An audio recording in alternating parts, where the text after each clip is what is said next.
Good morning, welcome to all. आज की class में आप सभी का स्वागत है। हमारा लेसन स्टार्ट है पद परिचय। पद परिचय के अंतर्गत हम लोगों ने पिछली क्लास में पढ़ा कि पद परिचय किसे कहते हैं। हम जानते हैं कि वाक्यों में शब्दों का महत्वपूर्ण स्थान है। शब्द जब अपने स्वतंत्र रूप में प्रयोग किए जाते हैं तो शब्द कहते हैं। जैसे हम कहेंगे विनीता, शिखा, पानी, जल, डेस्क, मेज इत्यादि। ये अलग अलग शब्द हैं, लेकिन जब इन शब्दों को मिलाकर हम एक वाक्य की रचना कर लेते हैं तो उस वाक्य के अंतर्गत उन शब्दों को हम पद कहते हैं। अर्थात पद वे शब्द हैं जिनके सम्मिलित प्रयोग से हम वाक्य का निर्माण करते हैं और उस वाक्य में उनका एक सुनिश्चित स्थान होता है। इसके उदाहरण देते हुए हमने आपको बताया था कि पद परिचय में हम किसी वाक्य के अंतर्गत आए गए संज्ञा, सर्वनाम, विशेषण, क्रिया और अव्यय शब्दों का परिचय देते हैं। परिचय यानी उनका व्याकरण संबंध परिचय, जिसे हम पद परिचय कहते हैं। अर्थात पद परिचय किसी पद का व्याकरण संबंध परिचय कहलाता है, उसका व्याकरणिक परिचय कहलाता है। आज के भाग में हम अध्ययन करेंगे संज्ञा के पद परिचय का, कि संज्ञा का पद परिचय देते हुए हमें क्या सावधानी बरतनी चाहिए और सर्वनाम का पद परिचय देते हुए हमें क्या सावधानी बरतनी चाहिए। तो सबसे पहले हम चर्चा करेंगे संज्ञा के पद परिचय। संज्ञा का पद परिचय हमें किस प्रकार देना है और किन किन बातों का इसमें हमें ध्यान रखना है।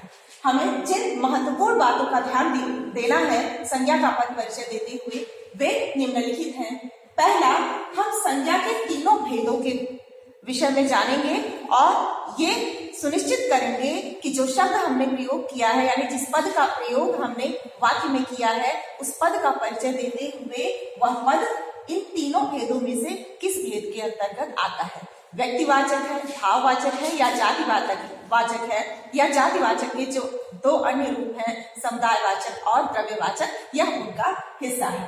तो पहले हम यह निर्धारित करेंगे कि उसका भेद क्या है, यानी कौन सा संज्ञा भेद है।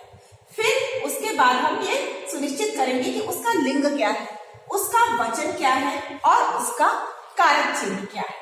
यही नहीं, चूंकि संज्ञा का स्थान प्रायः वाक्य में कर्ता का स्थान होता है, इसलिए उसके द्वारा कोई ना कोई क्रिया की जाती है। तो यदि कोई किसी क्रिया का उल्लेख है तो उस क्रिया के साथ उसका क्या संबंध है, यह भी हम निर्धारित करने का प्रयास करेंगे।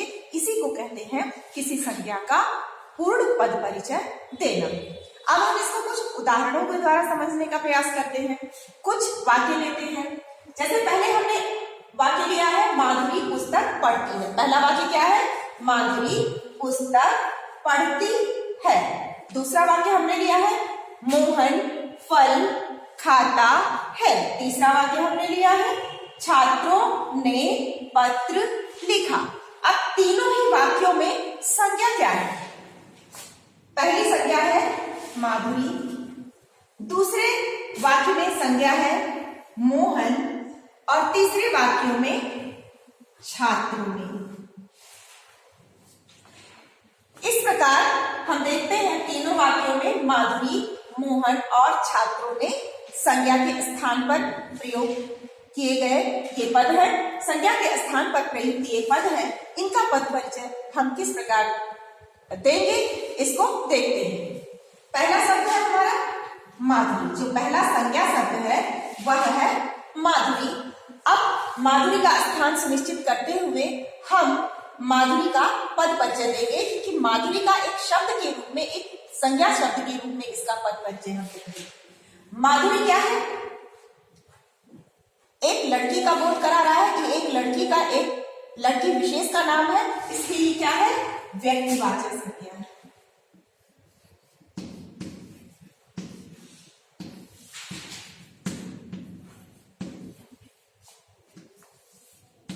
व्यक्तिवाचक संज्ञा है। इसके भेद के रूप में ये क्या भेद आ गया? व्यक्तिवाचक संज्ञा है। लिंग कौन सा है? ये माधुरी लड़की का नाम है, इसलिए ये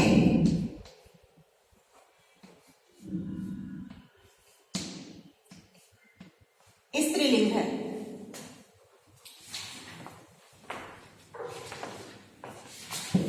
इस वाक्य को अभी हम दोबारा से पढ़ेंगे। व्यक्तिवाचक संज्ञा,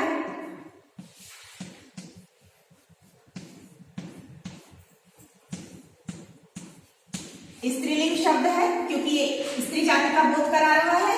इसके बाद वचन, वचन कौन सा है? माधुरी एक ही लड़की का बोध करा रही है, इसलिए एक वचन।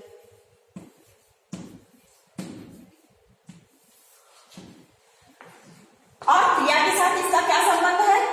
क्योंकि माधुरी के द्वारा पुस्तक पढ़ने का कार्य किया जा रहा है, माधुरी पुस्तक पढ़ती है, तो पढ़ना क्रिया है और पुस्तक इसका कर्म कारक है और माधुरी क्या है? कर्ता कारक है। तो पढ़ना क्रिया का, पढ़ना क्रिया का कर्ता कारक, कर्ता कारक, पढ़ना क्रिया का ये कर्ता कारक संज्ञा है।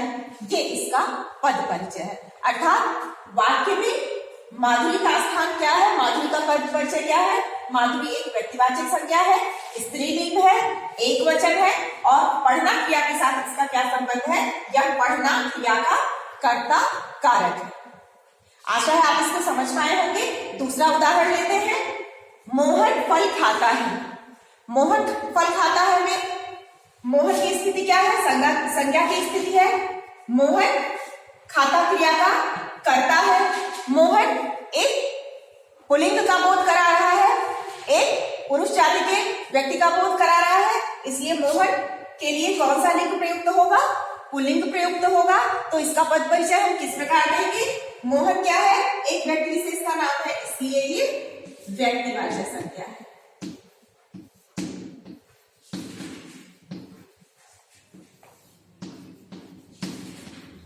व्यक्तिवाचक संज्ञा है। लिंग कौन सा है? पुरुष जाति का भी, पुरुष जाति का बोध करा रहा है, इसलिए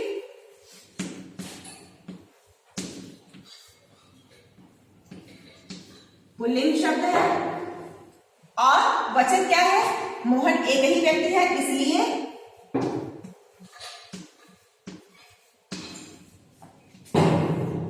एक वचन है।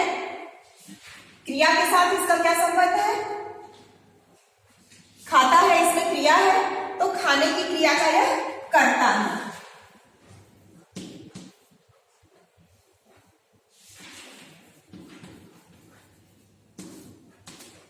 तो ये मोहन का पद परिचय हो गया। मोहन व्यक्तिवाचक संज्ञा है, पुल्लिंग है, एक वचन है और कर्ता कारक है। इसी प्रकार हमने तीसरा जो वाक्य लिया था, छात्रों ने पत्र लिखा। तीसरा हमने वाक्य लिया,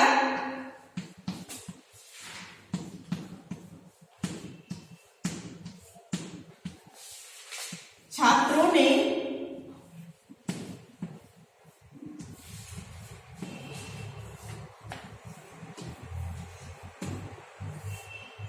पत्र लिखा। इसमें संज्ञा शब्द क्या है? छात्रों ने। संज्ञा शब्द क्या है? छात्रों ने। अब हम छात्रों का पद परिचय किस प्रकार देंगे? छात्रों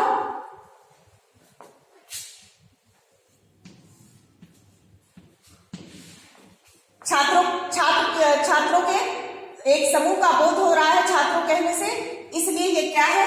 समुदायवाचक संज्ञा है। जातिवाचक संज्ञा के अंतर्गत जो दो भेद होते हैं, समुदायवाचक संज्ञा और द्रव्यवाचक संज्ञा, ये किसी जगह हम लिख दे कि हीरा बहुत महंगा रत्न है या सोना आजकल बहुमूल्य रत्न हो गया है, बहुमूल्य धातु हो गया है, तो वह द्रव्यवाचक में आ जाता। लेकिन यहाँ पर हमने छात्रों एक विद्यार्थियों के समूह का बोध कराने वाले शब्द को लिया है। छात्रों एक समूह का बोध कराने वाले, इसलिए हम इसको लिखेंगे समुदायवाचक या समूहवाचक।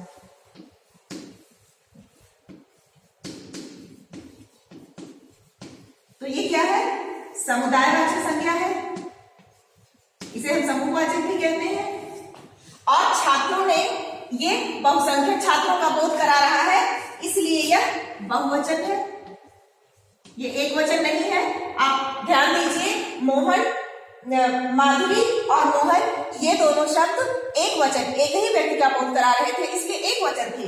पर छात्रों के समूह का यहाँ पर बोध हो रहा है, समूहवाचक और समुदायवाचक संज्ञा है, इसलिए यह बहुवचन भी है। तो इसका वचन क्या है? बहुवचन। इसका लिंग क्या है? छात्रों ने लिखा तो छात्राओं का प्रयोग तो है नहीं, छात्रों का प्रयोग किया गया है, इसलिए पुल्लिंग शब्द है।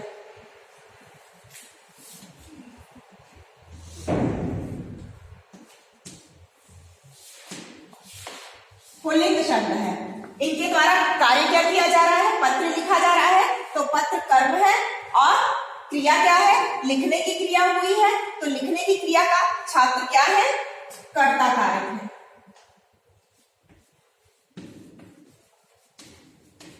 लिखना क्रिया का कर्ता, कर्ता कारक है ये, लिखना क्रिया का कर्ता कारक। तो ये छात्र शब्द का पद परिचय है। इसी प्रकार किसी भी वाक्य में संज्ञा के स्थान पर जो भी शब्द आता है उसका पूर्ण व्याकरण सम्मत परिचय देना ही संज्ञा का पद परिचय कहलाता है। अगले भाग में हम सर्वनाम और क्रिया का पद परिचय किस प्रकार दिया जाता है, इस पर चर्चा करेंगे। तब तक प्रतीक्षा करें।